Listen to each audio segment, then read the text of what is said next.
When charging aluminum alloys with hydrogen, the presence of oxide film on the surface is a challenge. To solve this problem, we have developed a method that can introduce high amount of hydrogen into aluminum alloys using friction in water. The method is easiest to understand when the rotation of the steel bar and the specimen on the polishing paper can be visualized. Success depends on stabilizing the rotation of the steel bar.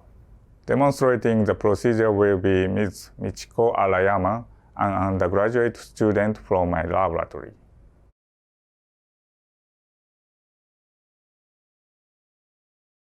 Fabricate the aluminum alloy test pieces as described in the text. Perform a solution heat treatment by heating the test pieces in an air furnace at 520 degrees Celsius for 1 hour and then quenching the test pieces in water. For the next step, the peak aging heat treatment, anneal the test pieces at 175 degrees Celsius for 18 hours.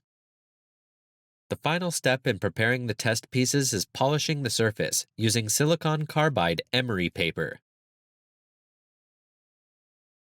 Before proceeding to the friction and water procedure, weigh and measure the test pieces. Use an electric balance to weigh the test pieces to a precision of 0.0001 grams.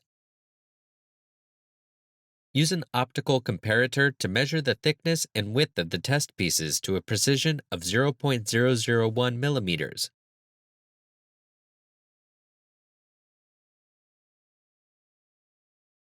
The friction and water procedure is carried out in a magnetically stirred, custom-made reaction vessel. To begin,